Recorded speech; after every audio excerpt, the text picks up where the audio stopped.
Hello everyone, welcome to wifi study which a part of Unacademy group. दोस्तों, आज की इस वीडियो में हम देखने वाले हैं जीके के कुछ और इम्पोर्टेंट क्वेश्चन आंसर्स का रिवीजन, जो कि काफ़ी इंपॉर्टेंट होंगे अपकमिंग एग्जाम के पॉइंट ऑफ व्यू से। तो आप इस वीडियो को शुरू से लेकर एंड तक देखिएगा और वीडियो पसंद आए तो लाइक करना और अपने दोस्तों के साथ में भी ज़रूर शेयर करिएगा। टेलीग्राम सौरभ मलिक ऑफिशियल नाम से इसको ज्वाइन कर लीजिए, क्योंकि यहाँ पर आप लोग को हर एक वीडियो का नोटिफिकेशन और सभी वीडियोज़ की अपडेट PDF मिल जाती है। दोस्तों, स्पेशल क्लासेस के टाइमिंग है 2:30 बजे दिन में और रात में 11 बजे, दोनों क्लासेस को फॉलो करिए। बाकी प्लस सब्सक्रिप्शन के सारे बेनिफिट, जैसे कि live classes, structure course, weekly test, unlimited access, ये सारे बेनिफिट आपको तब मिलते हैं दोस्तों जब भी आप किसी भी कैटेगरी में सब्सक्रिप्शन ज्वाइन कर लेते हैं और कोड यूज करते हैं STUDY10। इससे आपको मैक्सिमम डिस्काउंट मिल जाता है। दोस्तों, SSC नॉन टेक्निकल रेलवे में टेस्टाथन होने वाला है, इसमें भी एनरोल कर लेना। बहुत सारे फ्री क्विज़ और टेस्ट होंगे, तो ये सारे एनरोल कर सकते हैं आप डायरेक्टली स्कैन करके। ठीक है, इस बार कोड को स्कैन करेंगे डायरेक्टली आप इस में टेस्टाथन में एनरोल हो जाएंगे। 26 जून को दोस्तों स्कॉलरशिप टेस्ट होने वाला है, उसमें लैपटॉप, मोबाइल और गिफ्ट वाउचर जीत सकते हैं, इसमें भी एनरोल कर लीजिएगा। और सफलता बैच दोस्तों और complete batch on general studies 15 जून से स्टार्ट हो चुके हैं। एम बैच और लक्ष्य बैच आपके 17 जून से स्टार्ट हो चुके हैं। तो इन सभी में भी आप लोग एनरोल कर सकते हैं। प्लस और आइकॉनिक दोनों के लिए कोड STUDY10 ही रहेगा। ठीक है, और बाकी दोस्तों यहाँ पे जो आइकॉनिक के फीचर है ना, वो priority in doubt solving, priority in live classes है। बाकी आप ये डिटेल में देख सकते हैं। दोस्तों, टेस्ट सीरीज ये सारी फ्री ऑफ कॉस्ट है, इनमें भी आप लोग एनरोल कर सकते हैं। आप लाइव क्लास के दौरान रेज अ हैंड करके अपना क्वेश्चन पूछ सकते हैं। आफ्टर लाइव क्लास भी अपने क्वेश्चंस डाउट्स क्लियर कर सकते हैं। तो चलिए शुरू करते हैं आज की वीडियो को। प्लीज़ पूरा एंड तक देखिएगा। दोस्तों, आज की वीडियो का पहला क्वेश्चन है, राष्ट्रीय मानवाधिकार आयोग का गठन किस वर्ष किया गया था? अगर आपको किसी भी क्वेश्चन का आंसर पता होगा तो कमेंट बॉक्स में बताते रहिएगा। इस क्वेश्चन का राइट आंसर होने वाला है दोस्तों 1993 में। ठीक है, तो राष्ट्रीय मानव अधिकार आयोग का गठन 1993 में हुआ था। चलिए, दूसरा क्वेश्चन कहता है कि भारत के संघ लोक सेवा आयोग की स्थापना किस अनुच्छेद के तहत की गई?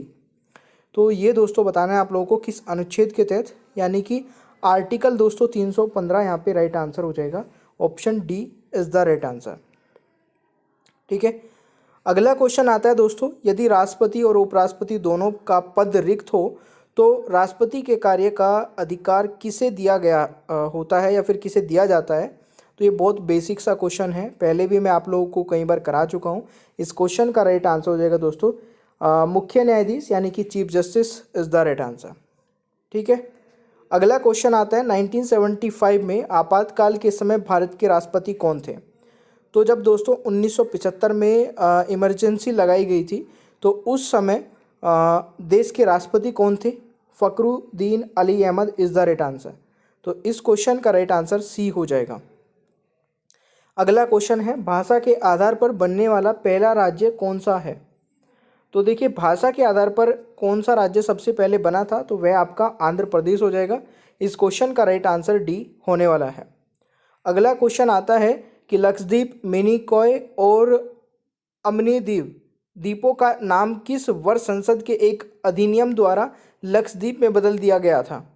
यानी कि इन सभी द्वीप, पहले इन द्वीपों को अलग अलग नाम से जाना जाता था, फिर इन सभी द्वीपों को दोस्तों लक्षद्वीप के नाम से जाने लग गया। अब आपको बताना है किस वर्ष से, तो 1973 से, 1973 से ये दोस्तों अमेंडमेंट हुआ था। तो ये आप लोगों को याद रखना है। ठीक है, चले नेक्स्ट क्वेश्चन आता है कि भारत और चीन के बीच किस वर्ष पंचशील संधि पर हस्ताक्षर किए गए थे? तो इस क्वेश्चन का राइट आंसर 1954 हो जाएगा। 1954 इज द राइट आंसर। अगला क्वेश्चन है, राज्य लोक सेवा आयोग के सदस्यों की नियुक्ति किसके द्वारा की जाती है? तो राज्य लोक सेवा आयोग के सदस्यों की नियुक्ति दोस्तों किसके द्वारा की जाती है? इस क्वेश्चन का राइट आंसर राज्यपाल हो जाएगा, यानी कि governor is the right answer. अगला क्वेश्चन आता है कि संविधान का कौन सा अनुच्छेद भारतीय नागरिकों को समानता का अधिकार प्रदान करता है? तो देखिए, समानता का अधिकार जो है वो आर्टिकल 14 प्रोवाइड कराता है। तो right answer is option B, option A is the right answer. Next question आता है कि संविधान सभा के अंतिम अध्यक्ष थे, तो इस क्वेश्चन का राइट आंसर क्या होगा? Doctor Sachchidanand Sinha is the right answer. ठीक है, संविधान सभा के अंतिम अध्यक्ष थे डॉक्टर सच्चिदानंद सिन्हा। ठीक है, चलिए नेक्स्ट क्वेश्चन आपका क्या कहता है दोस्तों, राज्य विधानसभा के लिए निर्वाचित सदस्यों की अधिकतम संख्या कितनी है? आंसर बताइएगा दोस्तों। तो इस क्वेश्चन का राइट आंसर हो जाएगा 500। ठीक है। नेक्स्ट है, भारत में सबसे पहले राष्ट्रपति शासन किस राज्य में लगाया गया था? तो भारत में सबसे पहले दोस्तों राष्ट्रपति शासन लगाया गया था, और अभी मैंने थोड़ी देर पहले बताया था किस वर्ष में लगाया गया था, ये आप मुझे कमेंट बॉक्स में बताएंगे। वैसे कहाँ पे लगाया गया था? पंजाब में। ठीक है ना भाई। संविधान का कौन सा अनुच्छेद राष्ट्रपति को किसी राज्य में राष्ट्रपति शासन लगाने की शक्ति प्रदान करता है? तो इस क्वेश्चन का राइट आंसर बताइएगा। संविधान का कौन सा अनुच्छेद राष्ट्रपति को किसी राज्य में राष्ट्रपति शासन लगाने की शक्ति प्रदान करता है? तो 356, अनुच्छेद 356 यहाँ पर राइट आंसर हो जाएगा। अगला क्वेश्चन है, मुख्य चुनाव आयुक्त की नियुक्ति किसके द्वारा की जा सकती है? तो chief election commissioner can be appointed by the, तो राइट आंसर इज प्रेसिडेंट। ठीक है, तो प्रेसिडेंट यानी कि राष्ट्रपति इस क्वेश्चन का राइट आंसर हो जाएगा, ये करेक्ट कर लीजिएगा। क्वेश्चन आता है नेक्स्ट कि भारतीय संविधान में मौलिक अधिकारों का विचार कहाँ से अपनाया गया था दोस्तों? तो मौलिक अधिकार यानी कि फंडामेंटल राइट्स जो हैं वो हमने किस देश के संविधान से लिए हैं? तो ये आपका अमेरिका हो जाएगा, ये आप लोगों को याद रखना है। संविधान का कौन सा अनुच्छेद भारत में राष्ट्रपति का प्रावधान देता है?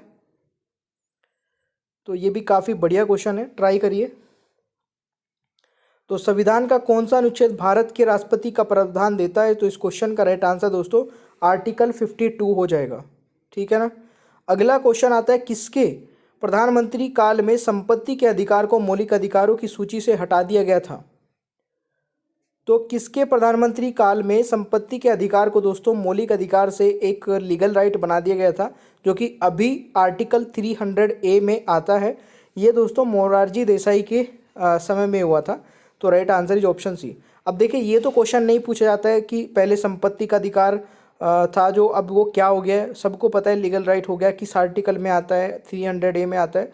अब ये पूछ लिया जाता है कि किसके कार्यकाल में हुआ था। ठीक है ना, तो मोरारजी देसाई के कार्यकाल में हुआ था।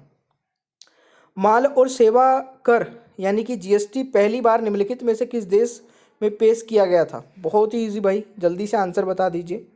ये हुआ था दोस्तों सबसे पहले फ्रांस में। तो राइट आंसर इज ऑप्शन है, ये आप लोगों को याद रखना है। राष्ट्रीय नागरिक पंजी सबसे पहले किस वर्ष तैयार की गई थी? राष्ट्रीय नागरिक पंजी ये आपको बताना है, यानी कि national registration of citizen was first prepared 1951 में दोस्तों। तो right answer is option B, ये आप लोगों को याद रखना है। क्वेश्चन आता है, निम्नलिखित में से किसे सुपर कैबिनेट, एक आर्थिक कैबिनेट, एक समानांतर कैबिनेट कोच का पांचवा पहिया आदि के रूप में वर्णित किया गया है?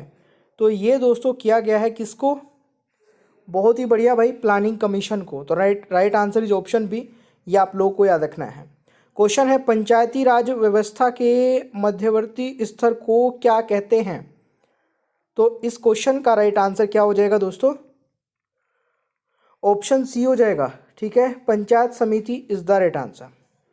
अगला क्वेश्चन क्या कहता है कि 1959 में भारत में सबसे पहले किस राज्य ने पंचायती राज को अपनाया था? तो ये अपनाया था दोस्तों राजस्थान। इस क्वेश्चन का राइट आंसर हो जाएगा भाई। अगला क्वेश्चन आता है कि संसद या राज्य विधायिका का कोई विशेष अधिनियम अनुसूचित क्षेत्र पर लागू नहीं होता है या निर्देशित संशोधन और अपवादों के साथ लागू नहीं होता है। यह निर्देश देने का अधिकार किसे है? तो ये अधिकार दोस्तों किसे है? इस क्वेश्चन का राइट आंसर हो जाएगा आपका गवर्नर को है, यानी कि D is the right answer. अगला क्वेश्चन आता है कि पिछड़े वर्ग के पक्ष में किसी पंचायत या पंचायत में अध्यक्ष के कार्यकाल में किसी भी स्तर पर सीटों के आरक्षण का प्रावधान करने के लिए कौन अधिकृत है?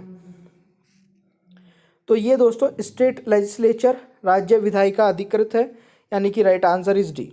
नेक्स्ट क्वेश्चन आता है आपका, लोकतंत्र और विकास के लिए पंचायती राज संस्थानों के पुनरुद्धार पर एक अवधारणा पत्र तैयार करने के लिए किस समिति को नियुक्त किया गया था?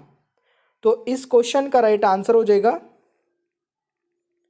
बिल्कुल L M. Singhvi's committee is the right answer. तो ये आप लोगों को याद रखना है। अगला क्वेश्चन है, सत्र न्यायालय या अतिरिक्त सत्र न्यायालय द्वारा दी गई मौत की सजा की पुष्टि निम्नलिखित में से किसके द्वारा की जानी चाहिए? तो ये की जानी चाहिए दोस्तों हाई कोर्ट के द्वारा, यानी कि इस क्वेश्चन का राइट आंसर आपका ऑप्शन ए हो जाएगा। राज्य विधानसभा के नेता के अनुरोध पर सदन की गुप्त बैठक की अनुमति कौन दे सकता है? तो ये दे सकता है दोस्तों स्पीकर, यानी कि राइट आंसर इज ऑप्शन है। ठीक है, स्पीकर यानी कि लोकसभा का अध्यक्ष की यहाँ पे बात की जा रही है। अगला क्वेश्चन आता है, संविधान ने राज्य विधान परिषद की अधिकतम और न्यूनतम सीमा तय की है, लेकिन परिषद की वास्तविक ताकत कौन तय करता है? तो दोस्तों ये तय की जाती है संसद, यानी कि parliament is the right answer. ठीक है भाई, निम्नलिखित में से कौन सा विधेयक राज्यपाल राज्य विधान मंडल के पुनर्विचार के लिए वापस नहीं लौट सकता है? तो राइट आंसर इज विधेयक, यानी कि मनी बिल, धन विधेयक के यहाँ पर बात की जा रही है। अगला क्वेश्चन आता है, 1966 में 6 सदस्यीय प्रशासनिक सुधार आयोग के अध्यक्ष के रूप में किसे नियुक्त किया गया था? तो ये दोस्तों नियुक्त किए गए थे मोरारजी देसाई को, यानी कि राइट आंसर इज ऑप्शन है। देखिए अभी ये पीडीएफ कंटिन्यू रहेगी, तो प्लीज़ इस वीडियो को लाइक कर दिया करें, और सुबह 6 बजे ये वीडियो चैनल पे आती है, तो रेगुलर देख भी लिया करें। और देखिए गाइज, एक बहुत ही अच्छा फीचर जो कि अनअकैडमी पर आपको मिल जाता है, जहाँ पे आप रिपोर्ट कर सकते हैं कोई भी inappropriate content in the video, मतलब वीडियो में आपको कुछ भी ऐसा लगता है जो कि स्टडी से रिलेटेड नहीं था, तो आप उसको रिपोर्ट करके अपना प्राइज़ विन कर सकते हैं। ठीक है, नीचे ही डिस्क्रिप्शन बॉक्स में आपको एक फॉर्म मिल जाएगा जिसमें आप ये चीज़ें भेज के, और जो सबसे पहले भेजेगा उसको प्राइज़ मिलेगा। ठीक है, बाकी thank you so much guys, channel को सब्सक्राइब कर लीजिएगा, पीडीएफ भी आप डाउनलोड कर सकते हैं, बेल आइकन को ऑन रखिए और वीडियो को लाइक और शेयर करना भूलिएगा मत। ठीक है, और देखिए अनअकैडमी पर मेरी 2 स्पेशल क्लासेस हो रही है, इसके बारे में मैं बता देता हूँ। एक तो दिन में होती है दोस्तों 2:30 बजे, ठीक है, और एक होती है रात को 11 बजे। दोनों ही इंपॉर्टेंट हैं, और दोनों क्लासेस को आप कैसे देख पाओगे? नीचे डिस्क्रिप्शन बॉक्स में मेरी प्रोफाइल का लिंक आपको मिल जाएगा, अनअकैडमी प्रोफाइल का लिंक, उस पर क्लिक करना है, फॉलो कर लेना है, और फॉलो करते ही आपके पास नोटिफिकेशंस आने स्टार्ट हो जाएंगे। ठीक है, तो चलिए मिलते हैं नेक्स्ट क्लास में। Thank you so much.